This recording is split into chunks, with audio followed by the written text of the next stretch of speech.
Can you actually predict the future? For centuries, that question has always seemed to come back to one single ancient text. So today, we're going to set the theology aside for a minute and look at the Bible's prophecies through a completely different lens: history, and, believe it or not, statistics. Proponents see this incredible divine pattern. Skeptics? Well, they see something else entirely. All right, let's just jump right in and look at the claims. First off, you've got to understand the sheer scale we're talking about here. Researchers who study this stuff estimate that the Bible contains around 2,500 distinct predictions. And we're not talking about vague fortunes here. These prophecies cover everything from the fate of one person to the epic rise and fall of entire empires. And this is the number that's at the very heart of the whole conversation. Out of those 2,500 prophecies, people who argue for their validity claim that an absolutely astonishing 2,000 of them have already been fulfilled. And they say these are events that you can actually verify in the historical record. So, okay, how does this massive collection of prophecies actually break down? Let's get a clearer picture of that 2,500 number. So if you look at it this way, the argument is that the vast majority, about 80%, which is our 2,000 prophecies, are considered fulfilled historical events. That leaves the other 20%, about 500 predictions, which are seen as relating to future events that, well, just haven't happened yet. Look, big numbers are impressive, right? But the real test is how these claims actually stack up against the historical record. So let's move away from the abstract numbers and look at some of the most famous examples that proponents point to as dead-on hits. First up, let's talk about Cyrus the Great. It's a wild one.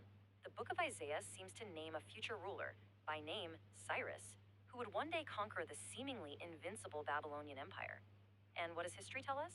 Well, about 150 years later, a king named Cyrus the Great did exactly that.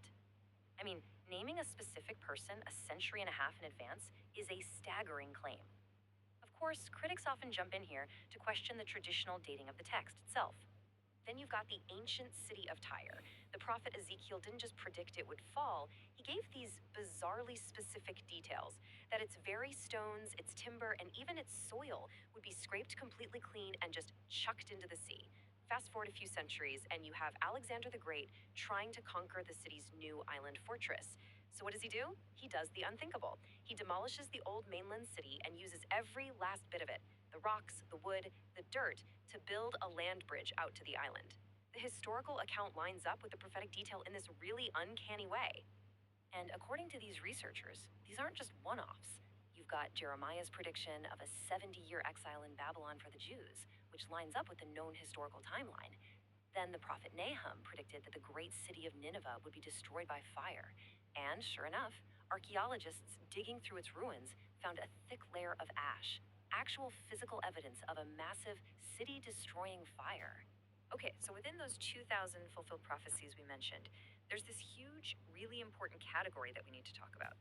These are what are known as the Messianic Prophecies. They're all the predictions from the Old Testament about a coming Messiah.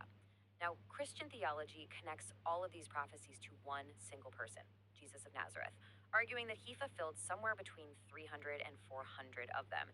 And these cover everything from his family tree and his birthplace all the way to the very specific way he would die. When you start talking about this many specific claims, you leave the world of ancient history behind, and you walk right into the world of mathematics. And it all boils down to one really powerful question. Could all of this just be a coincidence? I mean, that's the real question, isn't it? What are the odds? Is it even statistically possible for one person or a series of historical events to just happen to match so many specific predictions just by random chance? Well, some people have actually tried to run the numbers. The number you're looking at here, well, it's just astounding. A mathematician named Peter Stoner calculated the probability of just one person in all of history fulfilling only 8 of the key messianic prophecies by sheer chance. The odds he came up with were 1 in 100 quadrillion. Now, it is super important to state this calculation is highly controversial and it depends on a lot of assumptions, but it's still a central pillar of the statistical argument. A number that big is basically impossible for our brains to comprehend, so Stoner offered an analogy to try and bring it down to earth. He said, imagine covering the entire state of Texas, all 268,000 square miles of it, 2 feet deep in silver dollars. Now, you take just one of those millions and millions of coins, put an X on it, and then toss it back in and mix them all up. Then you blindfold someone and let them wander anywhere they want across the entire state.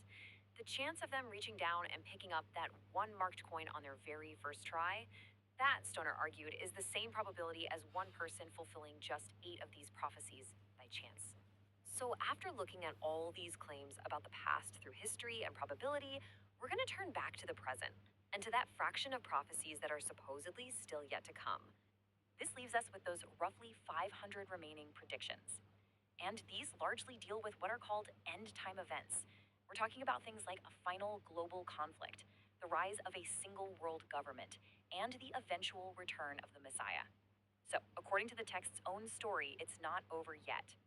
Which brings us to our final question. When you look at the sheer volume of these predictions, the claimed alignments with history, and these mind bending statistical arguments, what are we really looking at? Is it some kind of divine blueprint for all of human history? Or is it a remarkable pattern of vague predictions, after the fact interpretations, and just pure random coincidence? The debate is as old as the prophecies themselves. What do you think?